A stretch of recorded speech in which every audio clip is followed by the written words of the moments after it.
Здравствуйте, дорогие друзья! Я рад приветствовать вас сегодня на нашем YouTube-канале Алха Казахстан. И у меня сегодня для вас очень интересная гостья. Это юная девушка-чемпионка по танцам. И зовут ее Алуа Каргабаева. Ей 19 лет, и с 8 лет она занимается танцами. За это время у нее накопилось очень много медалей и кубков, но из основных надо отметить: третье место на чемпионате мира по европейской программе в Ухане, это Китай, и второе место по европейской программе на престижном международном турнире German Open Championships, который проходил в Штутгарте. В общем, несмотря на юный возраст, эта юная девушка уже является мастером спорта международного класса, призером и финалисткой всех чемпионатов мира, а сейчас готовится 1 ноября биться за чемпионство в Испании, в Барселоне, по 10 танцам. Короче говоря, это именно та девушка, которая продвигает казахстанскую школу балета на мировой арене, о которой, кстати, не так много кто знает. Одним словом, очень интересная собеседница, настоящая патриотка. Уверен, друзья, вам понравится наш выпуск, поэтому можете сразу поставить ваш лайк. Буду рад видеть ваши комментарии и желаю вам приятного просмотра. Алло, қалайсыз? Мен тамаша, рахмет. Осы студияға келіп сұхбат беруге өте қуаныштымын. Вы казахша, өте күшті, сіз. Да, может быть, нам тогда... Ну, хотя нет, я не смогу, наверное, с вами полноценно на казахском разговаривать, поэтому рұқсат болса, біз бүгін орысша сөйлейміз. Әрине.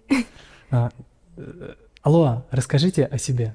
Меня зовут Каргабаева Алуа, мне 19 лет, и родилась я в городе Алматы. Профессионально занимаюсь спортивно-бальными танцами и являюсь бронзовым призером чемпионата мира, чемпионата Европы, серебряным чемпионом престижных больших соревнований в Штутгарте и очень хорошим человеком. Вау, это, конечно, действительно фантастика. Еще вы так скромно об этом говорите. Там чемпионат Европы, там еще там разные престижные. Я, на самом деле, когда вы к нам сегодня пришли, я был в шоке, когда вы сказали, я вот 1-2 кубка поставлю, а потом, когда начали доставать, и здесь 3 кубка, там, и это еще не все, правильно? Да, это совсем маленькая часть. Это фантастика. А расскажите вообще вот про ваш путь в танцах. Ну, я 8 лет, когда пришла на танцы, я занималась исключительно для себя. В какой-то момент я поняла, что без партнера я дальше продолжать не хочу, что я обязательно хочу танцевать с мальчиком. И так вот начался мой, наверное, более профессиональный путь. А среди мальчиков дефицит партнеров получается? Есть такое. Есть стереотип о том, что бальные танцы не для мальчиков, то, что там лучше отдать мальчикам, например, в борьбу. Бокс, да? Бокс, в борьбу. Да. Лучше танцевать с девушкой, да, чем бороться мальчик с мальчиком. Да, мне кажется, в этом больше удовольствия. Да. И получается, что вы вот когда решили выбор свой сделать в пользу профессионального танца, вы поехали, получается, в другую страну? Да, я сначала занималась здесь, стала чемпионкой Казахстана по европейской программе, и потом мне поступило предложение от партнера из Москвы, и да, я уехала туда на тренировки. Это сколько лет вам было? Мне было 15. 15 лет? Да. И сколько лет? Вы 3 года, да, или 4? Да, 3 года я танцевала в другой стране, за другую страну. Да. А сейчас вы живете в Италии? Сейчас да, но с казахским партнером. А почему в Италии? Потому что там больше возможностей для тренировок? Там находятся наши главные менторы, наши главные тренеры по танцу. У нас есть тренеры в Казахстане, в городе Караганда. И есть тренеры за границей в Италии, которые ведут нашу пару очень давно. Да. Если говорить про Казахстан, какой город можно считать прям центром бальных танцев? Не один город, их, наверное, больше 3. Это Алмата, Астана и Караганда. Да. Просто в боксе мы все знаем, что есть вот фирменные школы бокса, есть карагандинская школа бокса, есть джамбульская школа бокса. В бальных танцах как? В бальных танцах, если так глобально думать, то есть тоже много разных школ танца, как стран. И также в Казахстане тоже отличается? Тоже отличается, естественно, методика преподавания. Но я надеюсь, что бальные танцы в Казахстане, мы имеем все-таки одну миссию, это популяризовать наш танец. И все, кто занимается этим в Казахстане, я думаю, для нас есть единая цель. Да. Как ваши родители, они как относятся к вашей деятельности? Ну, моя мама один из таких крупных предпринимателей Казахстана, которая сделала себя сама. И для меня ее пример, вот пример моей мамы, Это, наверное, главная мотивация работать каждый день, не покладая рук или ног даже. Мгм. Вот. И Она для вас один из основных мотиваторов. да, Мгм. она всегда меня поддерживала, за что я ей безумно благодарна, потому что не все родители могут поддержать ребенка в его увлечениях. И у меня есть такая мечта, чтобы каждый ребенок в Казахстане занимался тем, что ему правда нравится, своим любимым делом. А это важно, кстати, Да, это очень важно. понять, чем именно ребенок хочет заниматься. Одна из основных, как мне кажется, функций родителя, миссии родителя, это понять, чем ребенок хочет заниматься и дать ему такую возможность. Это правда, да. Моя мама, я думаю, справилась на 5. Ну, супер. Замотивировать, Если вы сейчас, заинтересовать. если вы сейчас еще в Испании выиграете чемпионат мира, Надеемся. Бирца. Да, Бирса. Друзья, сейчас сезон отпусков, поэтому если вдруг вы задумались о путешествии, используйте поиск дешевых авиабилетов Aviasales.kz. В нем вы легко найдете самые лучшие цены за считанные секунды. Расскажите нам, что же такое вот танцы, потому что в Казахстане очень любим мы танцевать. Вот, на каждый той для нас это настоящий чемпионат по Это танцам. да. Но здесь я вижу кубки, какие-то фантастическое количество медалей. Расскажите, что это за такие танцы, что это за соревнования?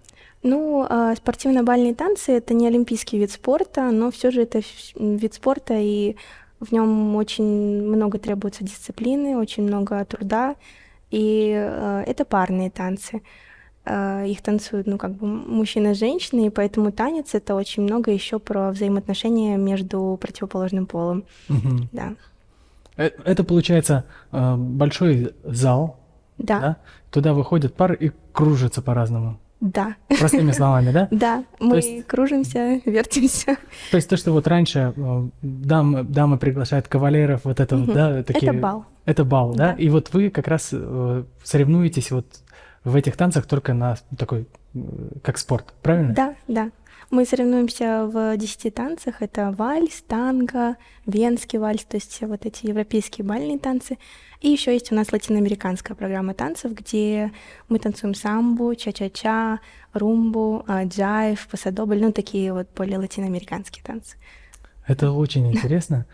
Я вот на самом деле не представлял, что вот прям такой размах, потому что я узнал перед нашим с вами знакомством о том, что, оказывается, 300 евро стоит билет в Европе на соревнования по бальным танцам. Это верно, это правда, к сожалению.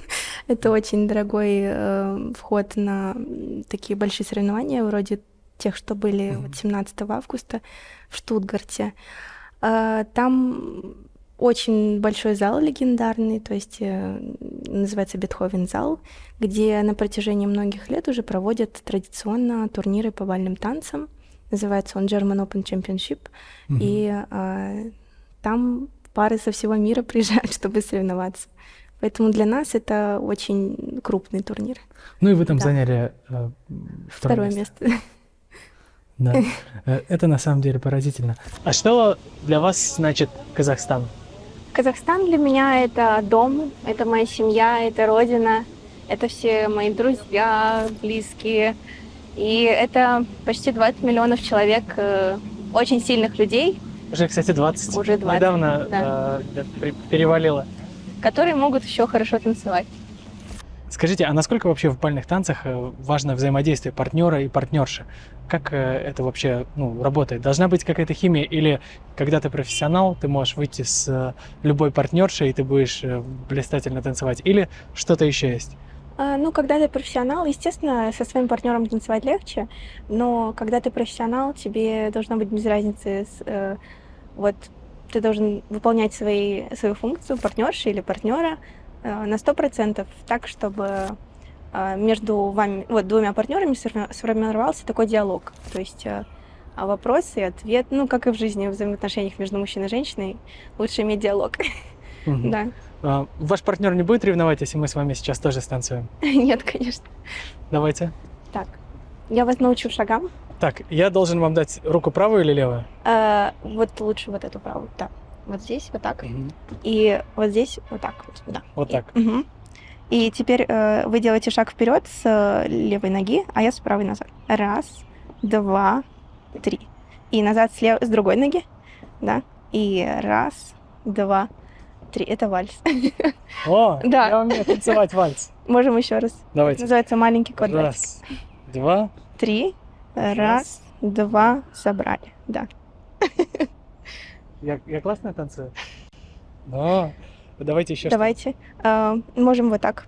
Раз, да. Вы сделаете шаг вперед, я назад, и мы собираем ноги. Да. Теперь вы назад с левой ноги.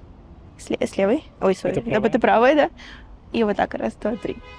Раз, два, три. Да. Раз, два, три. Большой квадратик называется. Да? Да. Ну как? Да? Супер. Слушайте, вы классно танцуете, конечно. Спасибо Вам большое. основные аплодисменты. Чем отличаются вот танцы в Европе и танцы вот у нас в Казахстане? Ну, на самом деле, Казахстан уже на протяжении, наверное, 6 или 7 лет константно лидирует в бальных танцах. То есть одна из лидирующих стран, потому что наши пары, ну вот хотя бы 1 или 2 раза в год заходят в финалы престижных соревнований. Просто об этом никто не говорит, мало знают, и достаточно узкая аудитория, наверное, в Казахстане. Уровень осведомленности, он немножко маловат, чем хотелось бы. Но в Европе, получается, в Америке, какие еще страны лидеры? Китай, может быть, тоже? Да, Там Китай. Это супер популярно, да? Это супер популярно, особенно сейчас Китай. Там люди танцуют даже на улице, им даже не нужно ничего, просто настроение, желание и партнер. Да. А почему тогда Казахстан в лидерах? Что такого есть в Казахстане? Мы очень музыкальные, мы очень талантливые ребята.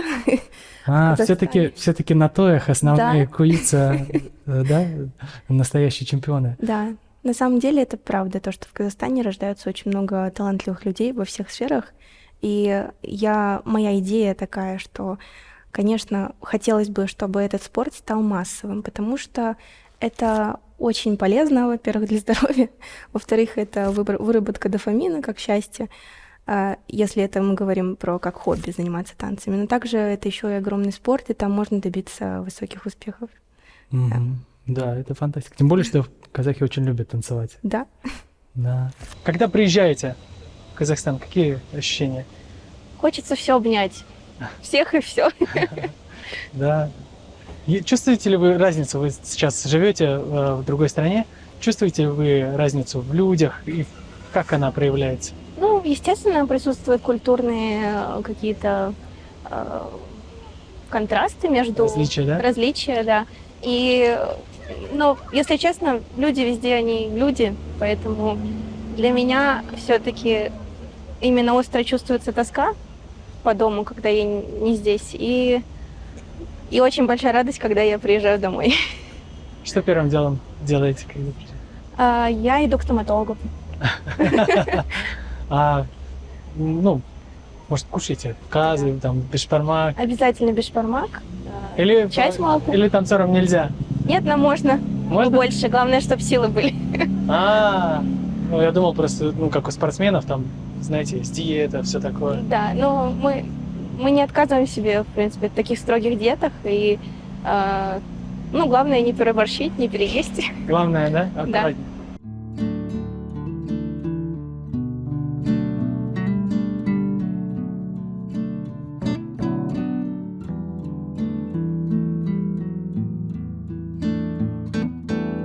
Что такое вот основное есть в бальных танцах, что отличает от других видов спортивных танцев? Наверное, это все-таки высокая составляющая такая искусство внутри этого спорта, потому что мы, танцоры, не буду врать, мы это за спорт особо не считаем. То есть мы знаем, что нам нужна дисциплина, мы знаем, что нам нужно очень много работать, но, как, например, в балете, у нас очень много зависит от искусства, то есть это еще и твоя интерпретация, то, как ты чувствуешь. И танцор, да, он должен много чувствовать, не только работать. Как в театре, то есть? Да, как в театре. А в чем отличие от бальных танцев от спортивных? Ну, бальные танцы это все-таки квалифицируются как спорт, и там выставляют, ну, как бы есть судьи, выставляют оценки. Там какие-то элементы надо выполнять? Да, нужно станцевать, например, свою хореографию, да, которую ты заранее подготовил, Вот 2 минуты один танец длится. И так можно в 5 соревноваться в танцах или в 10. И да, вот. Как оценивать? Это же субъективно. Как оценивать? Или там прыжок, Оценки, или что-то там есть такие ну, вот элементы? сейчас бальный танец стремится сделать оценку достаточно несубъективной, потому что вот разные системы судейства у нас присутствуют, и мы стараемся найти какую-то определенную систему судейства, где будет все-таки максимально объективная оценка. Но мы, танцоры, все равно нам что-то нравится, что-то нет. И я думаю, все-таки в танцах большая доля субъективности. То есть, если ты не тронул зрителя, если у него не пошли мурашки, вряд ли ты ему понравишься. То есть сколько у жюри будет мурашек, такая будет оценка? Ну, наверное, да. Да. Нужно, чтобы нравилось. Нужно, чтобы человеку понравилось, да. Конечно, мы можем рационализировать танцы, там говорить, кто скоростнее, кто музыкальнее, вот здесь они артистичнее и так далее. Но сколько бы мы ни делили вот этот спорт и не пытались как-то объективизировать оценку, все равно там будет присутствовать большая доля искусства, что очень субъективно. А вы еще знаете 4 языка, 5 языков? 4. 4 языка? Да. Русский, казахский, английский? Да, и итальянский. И итальянский. Это фантастика. А учитесь вы на кого? Ой, я студент международных отношений и глобальной политики в городе Рим. Вы еще и учитесь в Италии? Да. Это фантастика. Кстати, вот вам, я слышал, что предлагали несколько раз сменить гражданство. Это верно, да, это так. Почему вы все равно всем отказываете и остаетесь в Казахстане? Да, действительно такое было, что мне предлагали сменить гражданство на азербайджанское, потому что 3 года своей танцевальной карьеры я танцевала за страну Азербайджан. И так получилось, что... Но это не спортивное гражданство, то есть вы казашка все равно по паспорту? Да, естественно, я никогда не меняла паспорт, и сколько бы мне ни предлагали, я хотела всегда выступать за Казахстан. И когда я выступала за другую страну, я четко ощутила вот это вот надобность. Да, еще острее, чтобы выступать под родным флагом, потому что когда ты занимаешь какое-то место, и над тобой висит флаг не твоей страны, это место уходит, в твою копилку, ты молодец, это на твое имя, но когда за тобой целая страна, это другое ощущение. И когда поднимается флаг Казахстана, я чувствую, что за мной стоит моя семья, мои близкие, мои друзья, то есть вся страна. Арвахи? Да. Предки. Скажите, еще такой вопрос. Кто сейчас мировой лидер в танцах? С кем вот мы, естественно, Казахстан, кто может составить конкуренцию? Сейчас все больше и больше стран начинают танцевать именно бальные танцы, и даже до Африки доходит этот вот вид спорта такой. Конечно же, лидирует Китай, Америка, Италия, Россия и так далее, да, большие страны. То есть много где, да, танцы на высоком уровне находятся? Конечно, в основном это происходит в Европе, но страны СНГ и азиатские страны сейчас стали такими лидирующими. И надеемся, что скоро азиатские страны, также Казахстан, будут танцевать еще лучше. После завершения танцевальной карьеры, понятное дело, что всю жизнь невозможно же танцевать. Какие у вас планы? Я думаю, что мне бы очень хотелось те знания, которые я накопила в своей карьере, передать другим танцорам, другим ученикам. И, конечно, я бы хотела... в Казахстане или... Да, я бы хотела по всему миру всем желающим преподавать бальные танцы. Вот. И, конечно, хотелось бы, чтобы в Казахстане мы смогли оставить какой-то след после себя, и чтобы как-то улучшить бальный танец в Казахстане. А расскажите еще, вот вы сейчас поедете на чемпионат мира. Что такое чемпионат мира? Что это, какое значение он имеет, вообще для вот... Я в танцах вообще практически ничего не понимаю. Я просто вижу, что иногда появляется новость о том, что наши казахстанские спортсмены по бальным танцам или просто танцоры выигрывают чемпионат мира. Какой статус чемпионата мира вообще в целом на мировой арене? Какой он? Для любого танцора это является самым высшим титулом. в бальных танцах, которые существуют. Конечно же, бывает еще ряд таких крупных престижных соревнований, но выиграть чемпионат мира для каждого танцора — это мечта. Самое крутое. Да, это самое крутое. Что там будет? Нет, не самое крутое. Самое крутое — кайфануть от танца. Да. А если еще выиграть чемпионат мира, то можно. Что там будет? Там будет чемпионат первенства мира по двоеборью. И это значит, что мы будем танцевать 10 танцев и соревноваться в общем зачете за 10 танцев. Какие шансы? Мы будем идти на первое. Поборемся, Мы всегда боремся за первое. Поборемся за первое место. Ну, надо аккуратно сказать, что куда колоса. Да, куда колоса. Все получится. Почему нужно танцами заниматься? Я считаю, что популяризация бальных танцев, она очень может хорошо сказаться на каких-то социальных проблемах Казахстана, например, разводы. И я считаю, что именно парные танцы, они развивают такую культуру общения, культуру коммуникации между мужчиной и женщиной. Интеллигентную, да, именно? Да, общение. Потому что в танцах главный мужчина, он заботится о партнерше, и он направляет ее. А от женщины требуется очень такая хорошая поддержка. Он на меня возлагает свои надежды, и мы друг друга радуем. Алло, скажите, а вот какой можете дать совет нашей молодежи? Потому что кто-то, наверное, очень хочет тоже танцевать, но не знает, что есть вот такие вот возможности. Или даже не обязательно в танцах. Вы многого добились, поэтому я думаю, что вы можете подсказать нашим молодым ребятам, нашим зрителям, которые ищут себе вдохновение, ищут свой путь. Куда им идти, как идти и что вообще делать? Самое главное — верить в себя, верить в свой успех и идти за своей целью. Но еще пока ты идешь за своей целью и на твоем пути к успеху, ты не должен забывать про то, что ты принадлежишь к такой большой и такой прекрасной стране, и что это огромное счастье быть причастным к чему-то такому большому и прекрасному, как Казахстан. Вообще я считаю своей миссией, чтобы Казахстан все чаще и чаще появлялся на международной арене, чтобы мы еще больше радовали чтобы было больше побед, да? Еще больше побед. И, конечно, мне бы хотелось все знания, которые накопила от иностранных педагогов, привести в Казахстан и сделать их доступными для детей. То есть, чтобы у любого мальчика, девочки в Казахстане была возможность, если ему реально нравятся танцы, заниматься танцами. Или чтобы ему танцы понравились, и он начал, например, заниматься. Да. То есть надо чувствовать всегда это. Да, поддержку Родины. И это будет помогать идти вперед. Когда я танцую, например, я чувствую какую-то любовь от родной земли, и это мне помогает наполнять свой танец еще любовью. Да. Угу. Трудиться, наверное, тоже придется, да, чуть-чуть? Очень много. Это обязательно. Придется все равно пахать.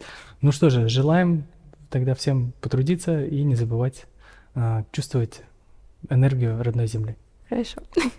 Алга Казахстан. Алга Казахстан.